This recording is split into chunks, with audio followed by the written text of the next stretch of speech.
Ramayampet 108 ambulance సిబ్బంది పనితీరు బాగుందని, ఎక్కడ ఆరోగ్యపరంగా ఫోన్ వచ్చినా వారి వెంటనే ఆసుపత్రికి తరలించి ప్రాణాలు కాపాడిన ఘనత రామయ్యంపేట అంబులెన్స్ సిబ్బందికి దక్కుతుందని, వారికి ప్రశంసా పత్రాలను అందించే విధంగా పూర్తి నివేదిక జిల్లా అధికారులకు, రాష్ట్ర ప్రభుత్వానికి అందించడం జరుగుతుందని 108 ఉమ్మడి మెదక్ జిల్లా మేనేజర్ సంపత్ తెలిపారు. రామయ్యంపేట మండల కేంద్రంలోని స్థానిక ప్రభుత్వ ఆసుపత్రి వద్ద ఉన్న 108 అంబులెన్స్ ను ఆయన తనిఖీ చేశారు. అంబులెన్స్ లో ఉన్న మందులను పరిశీలించారు. అనంతరం వారు చేస్తున్న కేసులకు సంబంధించి రికార్డులను ఆయన పరిశీలించారు. ఈ సందర్భంగా ఆయన మాట్లాడుతూ, రామయ్యంపేటలో 108 అంబులెన్స్ మెదక్ జిల్లాలోని ప్రథమ స్థానంలో ఉందని, ఎక్కడా లేని విధంగా వారి సేవలు అందించడంలో జరుగుతుందని, సుమారు ప్రతిరోజు 10 కేసుల వరకు వారు ఆసుపత్రికి తీసుకువచ్చి వారి ప్రాణాలను రక్షించడం జరుగుతుందన్నారు.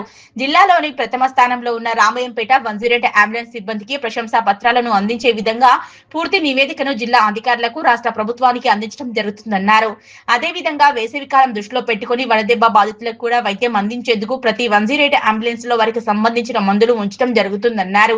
ఈ కార్యక్రమంలో 108 అంబులెన్స్ ఉమ్మడి మెదక్ జిల్లా manager Sampath, Ramayampet 108 ambulance pilot office Asif, EMT Srinivas Goud తదితరులు పాల్గొన్నారు.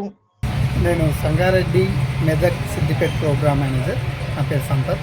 ఈరోజు నా తనిఖీలో భాగంగా మన రామాయంపేట వెహికల్ యొక్క పనితీరును, వెహికల్ యొక్క మెడికల్ ఎక్విప్మెంట్స్ పనితీరును, వీళ్ళు చేసిన మంచి కేసెస్ని, తర్వాత వీళ్ళు మన స్టేట్లోనే మన డిస్టిక్లో టాప్ పర్ఫార్మర్స్ ఉన్నారు కాబట్టి వీళ్ళు చేసిన కేసులను అన్నింటినీ తీసుకెళ్ళి మన హెడ్ ఆఫీస్కు, తర్వాత కమిషనర్ గారికి పంపించడం జరుగుతుంది. వాళ్ళ నుండి ప్రశంసా పత్రాలు కూడా జరుగుతుంది. ఈ వెహికల్ టాప్ మోస్ట్లో ఉంటుంది. ప్రతిరోజు నిరంతరం 10 కేసెస్ చేస్తున్నాయి ప్రతిరోజు. సో మళ్ళీ వడదెబ్బ గురించి కూడా మన వెహికల్లో వడదెబ్బ కేసెస్లో కూడా మనం తీసుకొని గవర్నమెంట్ ఆదేశానుసారంగా దీర్కొని ఒక టవాల్ పెట్టుకొని వడదెబ్బ కేసెస్లో వాళ్ళ కోల్డ్ స్పానింగ్ చేస్తూ, వాళ్ళ టెంపరేచర్ని కంట్రోల్ చేస్తూ, వాళ్ళకు ఓఆర్ఎస్ ద్రావణాన్ని అందిస్తూ వాళ్ళని త్వరితగతిన హాస్పిటల్కి చేర్చి వడదెబ్బ నుండి ప్రమాదం జరగకుండా ఎక్కువ ప్రాణాలు కాపాడడానికి కూడా మన గవర్నమెంట్ ఆదేశానుసారం ప్రతి 108, 102 అంబులెన్స్లలో ఈ సర్వీస్ కూడా అందుబాటులో ఉంచాము.